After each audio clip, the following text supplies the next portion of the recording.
kuya. Oh, ayan. Alright, tuloy-tuloy ang ating construction here.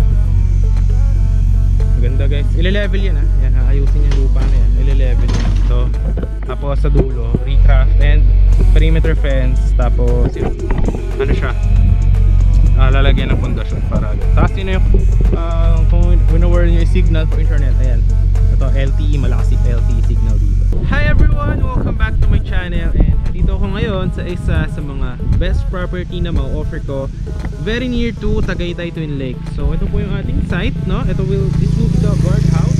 Yan. And as you can see guys, yan, undergoing construction. So iikutin natin siya mamaya hanggang doon sa midulo. And this one has a mountain view nature vibe. Actually, this one guys, pag diniretso nyo to, is 15 minutes from Tagaytay Twin Lakes by car. So dito ako nag-park, ayan. And pag diniretso nyo po yan, this will be Batangas, Pico del Oro, or pwedeng lumabas ka ng Nasugbu, yan. Sa ano siya, Pakaibiyang Tunnel, no? Pwede siyang dumiretso ka dyan. And going to mga palengke, market, school, clinic, nandyan lang po yan. But if you want to go to Tagaytay, it's 15 minutes by car. But if you have a motorcycle, it's around 10 to 12 minutes. So ito po yung ating site. Siguro para ma-appreciate nyo at makita nyo agad yung itsura nitong property natin is I will show you the drone shot or the aerial shot of this one in 3, 2, 1 in here.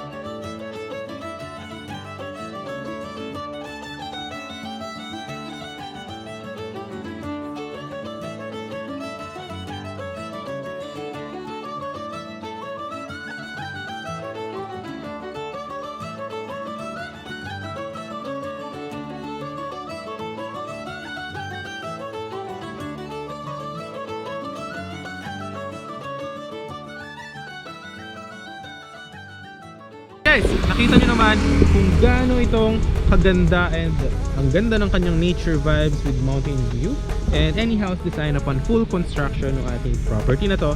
And yeah, this will be the guardhouse. Siguro, I will also show you yung video ng accessibility niya. I will be showing you my driving Tagaytay Twin Lakes going to this property. Video on the end of this tour, no? So, please stay tuned para makita nyo yan. And syempre, para makita nyo muna ano pa magiging itsura nitong property na to after the full construction is let us show you the finished constructed subdivision properties natin, no? Na sample kung ano yung magiging itsura niya para makita nyo at magkaroon kayo ng idea kasi ang ikutin natin ngayon is lupa lang siya na under development. So after the construction, concrete roads with playground amenities, lines for water and electricity, ano yung magiging itsura nito? So I will show you in 3, 2, 1. Please watch it here.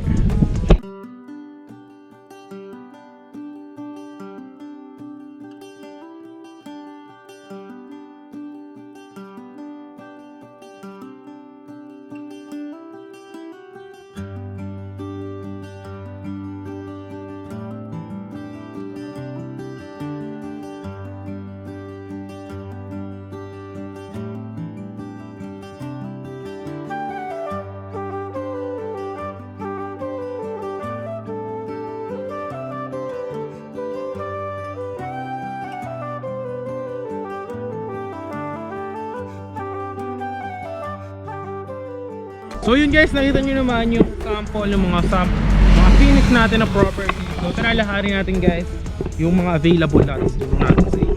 So this one will be a concrete road with drainage po yan. So yan, makita nyo yung mga may stick. Yan yung concrete road. Up to that one, yan yung may stick. Then this will be, yan, ito, yung lapad na yan will be the guardhouse. Alright? So tara, let's go. Ikot tayo guys. Yan, okay. O diba, kita nyo naman. So yan, ito yung magiging concrete road going to there. Actually, yung lapad nito, no? So tara, ikot tayo. May available actually na dalawang lots around there. Dun sa may 3. Ayan, sa may 3 na yan. So, meron ding iba. Turo ko pa sa inyo yung available. Tara, let's go.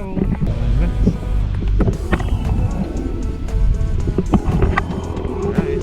So, Yan, ito yung magiging concrete road niya guys. Ayan. So, tapos yung dito will be perimeter fence. So 2 meters po ang height ng ating perimeter fence sa dulo ng property. So tara, we will be going down. Punta po tayo doon para maikot natin siya. Dahan-dahan lang, medyo madulas po. Okay. So saan kaya mas maganda dumaan? Here or here? Siguro I will be going there. So ito pala guys, tatambakan pala to ng lupa ha. Yan, ile-level po yan doon, no? So nakita nyo ba yan? Ile-level yan from that dito. Para pag nagawan siya ng concrete road is maganda ang kanyang pundasyon. Alright. Let's go! Let's go! Let's go! So ito yung mga ginawa ng tao natin na magagawa ng ating property, no? Ito yung mga kanilang gagawing headquarters. Yan, ito yan guys, oh. Diba? So tara, let's go. Dito tayo magbuhat. Medyo madulas. Dito yung magiging perimeter fence, no? Okay. Baba tayo dyan guys. Alright, let's go. Actually dito kaya lang madulas kasi umulan. Umulan unti. So yan, kita nyo naman, undergoing development. Let's go. Okay, ikot tayo.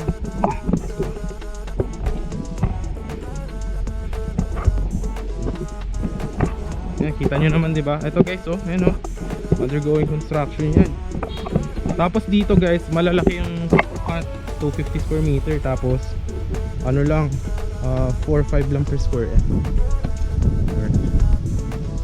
para sa inyo mga available natin na lots. Alright, medyo madulas lang pero carry lang. Alright, so yun yung concrete road, diba? Hindi diretso yan dito. So ang parks and playground will be there. Yan yung parks and playground. Dito yung perimeter fence. Yan. Dito, yan, okay. Tara, ikot-ikot tayo. Yan yung mountain view. Yan yung mountain, tsaka mountain din doon. Okay. Ayan. Dami ng putik ng sapatos ko guys. Woo! Tapos magdadrive mamaya, ano. At pala nagdala ko ng bota. Right. Ayan yung dito yung parks and playground. Diyan yung available dito na 2 lots. Yan, dyan yun. Tapos turo ko sa inyo iba pang available. Alright. Tahan lang. Let's go.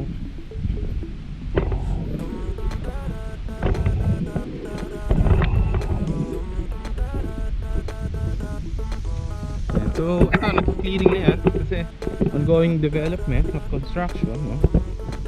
Then later on, lalagyan naman yun ng mga drainage. So, andito yung ibang available guys natin. Yan, dito. Yan, dito. So, dyan po yung ibang available natin na meron dito actually na 5 lots dito. 250 square m, yan sa gitna. Tapos kung dito ka, yun yung mountain view mo. Ayan, mountain din yun. Kung nakita nyo sa drone shot ko, ano yan, Mount Talamitan, no? And yan, malapit muna sa guardhouse. Yan dito. Yan yung guardhouse. So, diretso lang highway na yan. Tapos doon yung parks and playground. So may puno na yan. Alright. Tapos ang available pa, may available din pala doon. Yan, overlooking din din doon. So ito lakaran natin guys para makita nyo. Tapos yung dulo pala ng property, here, makikita nyo dito, concrete road dito. Ayan dito. So yung stick na to, yan yung magiging concrete road. Yan, from the highway. Yan, makikita nyo yun siya. Tapos yan yung sa dulo na yun, yun yung perimeter fence. Kita nyo yan. Actually ang sariwa guys, ang presko ng hangin, super. Ito yung concrete road na sabi ko. Yan. Ito yung sample yung sinisang tubig. From that stick, going to here, going to there. Yun, isang cut na ng lupa yun ng 250. Malaki yun guys, 250 yan sakto. 1 stick, 2 tapos 3, kita ba ron? Tapos 4, yan. Ewan ko kita nyo, pero yun na yun, yung sukat na yun. Tapos ito concrete yun. Okay, tapos okay, turo sa inyo pa pang available at. So dito nga yung sabi ko sa inyo, may 5 lots na 250 square meter. Ang lapad nyo guys para makita nyo. Ayun, ang malaki yun guys. Ayun, hanggang dito. Tapos going there, malaki siya guys, malapit. Tapos yeah, may may available din dito guys, mga overlooking natin. Nakita nyo yung mga overlooking din natin. Tapos talagang pag second floor, third floor house, kasi any house design siya, kapal full construction, ayun o, yan yung mountain view. Tapos ang sariwa ng hangin, right now it's 11 AM. Tapos kung may mga inquiry ka, pwede ka mag-message sa Viber or WhatsApp ko. Yung number naman makita mo dyan, 0939-195-9317, para ma-avail mo kung gusto mo, no? Malapit lang siya actually sa may, no? Sa may Tagaytay. So papakita ko yung video later on kung gaano siya kalapit and ano yung daan, no? Kasi dyan lang siya, ilang highway lang mismo to eh. 15 minutes from Tagaytay, Twin Lakes. So lakad tayo dito. Let's go guys. Ikot tayo dito. Let's go. Let's go sa go. Malamig dito guys, lalo pag mga 5 PM for sure dito. Kasi nagbabiyahe ako dito dati, nagra-ride ako dito mga 5 PM. Ganun. Alright, let's go. Yun o, dito o. Ayun ang ile-level yan, yung sinasabi sa ile-level doon. Tapos yung isang concrete road dyan banda. Ayan. Okay. So tara, let's go. Ito yung ano, ito yung ibang available lots o guys. So yan o, dyan o, overlooking yan o, overlooking. Ito yung maganda dito no.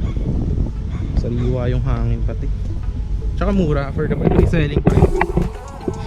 Pakita ko sa inyo yung ibang available. Ay, doon pala sold out dito. Pero nakara na rin natin para makita nyo din. Medyo hirap lang ako maglakad guys. Kasi nag-ulan eh. Bigat na tuloy ng paa ko. Palubog. Pakatos ko. Yun na. Baka.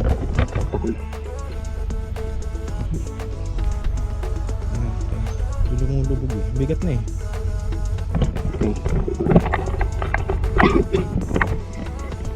Ayan, no, dito overlooking din. Dito. Alright.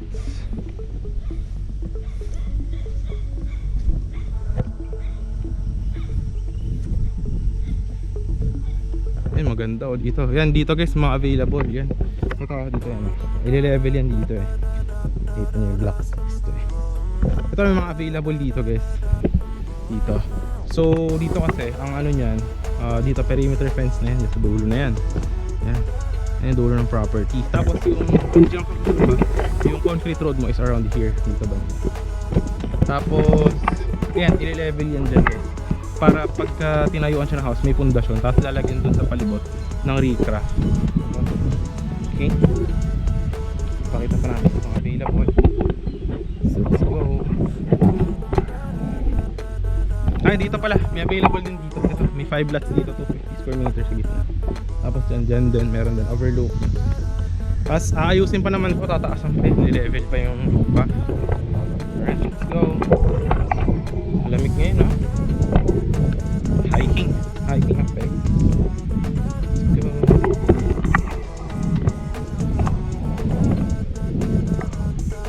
Ganda, oh. Yan. Okay.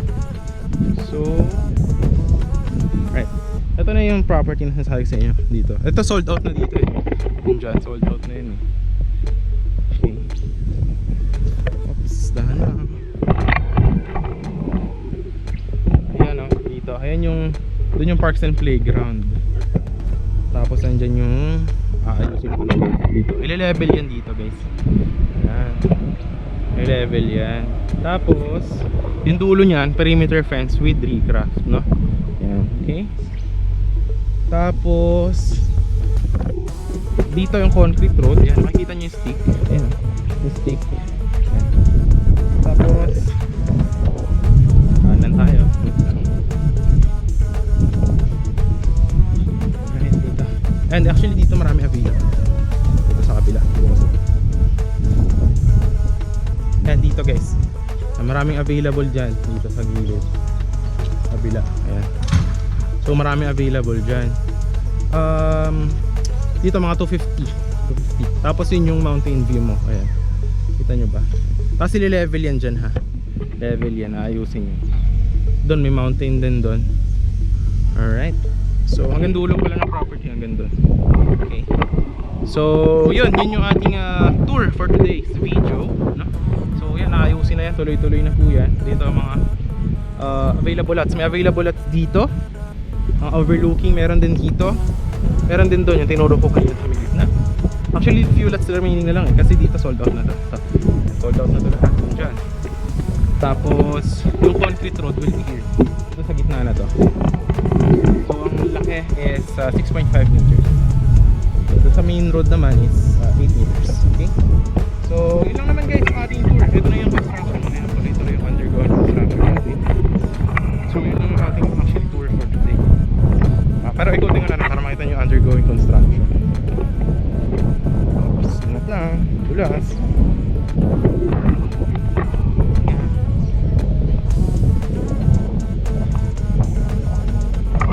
Ayan guys, oh. Ini-clear out na yan.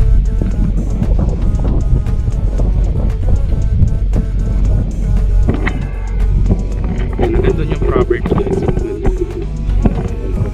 Okay? So yeah, continuous construction lang tayo. So ilan tayo kay kuya. Ayan si kuya, oh. Ayan. Alright, tuloy-tuloy yung ating construction here. Maganda guys. Ile-level yan ah. Yan, ayusin yung lupa na yan. Ile-level yan. So tapos sa dulo, recraft and perimeter fence. Tapos yun, ano siya, lalagyan ng pundasyon para doon. Tapos yun yung kung wino-word nyo yung signal for internet, ayan, ito LTE, malakas LTE signal dito. So yun lang guys yung ating tour for today. Medyo hirap na yung sapatos ko, yun ayan ulan pa more. So yun lang guys, thanks for watching kung nandito ka pa sa huli. And yun, kung nagustuhan mo, kindly hit the thumbs up, share mo rin to other people na naghahanap ng property very near to Tagaytay and very affordable. And kung nagustuhan mo, hit me notification bell para of the next upcoming videos is I will keep you updated. So yun lang guys, I will show you yung ating biyahe from the Tagaytay Twin Lakes going to here sa end of this video. Thanks for watching and God bless po sa lahat. Inquire lang kayo if may gusto po. So yun, ipi-play ko na yun dito and bye bye. So ito yung Tagaytay Twin Lakes guys. So didiretsuhin lang po natin yan dyan and then pakanan doon sa Magallanes po. 10 to 15 minutes, actually 10 minutes lang no, galing dito. If motor, if kotse naman, exactly 15 minutes galing dito mismo sa Tagaytay Twin Lake.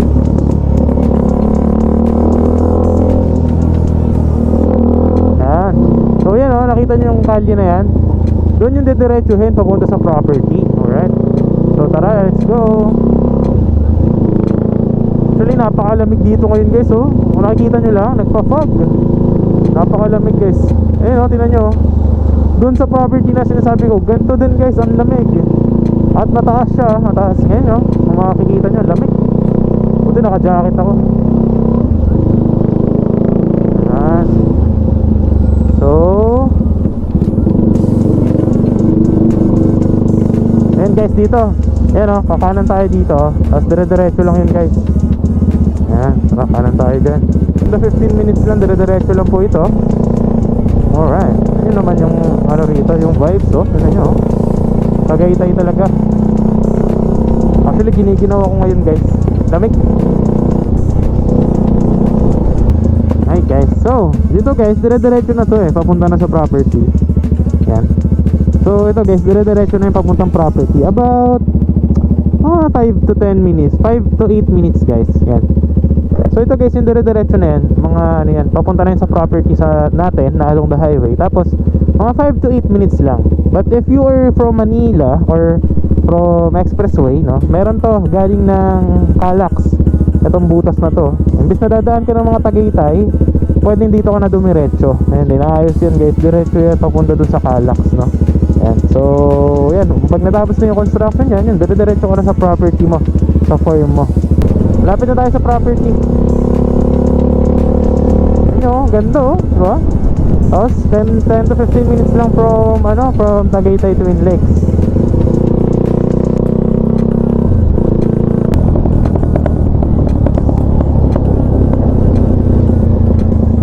Alright.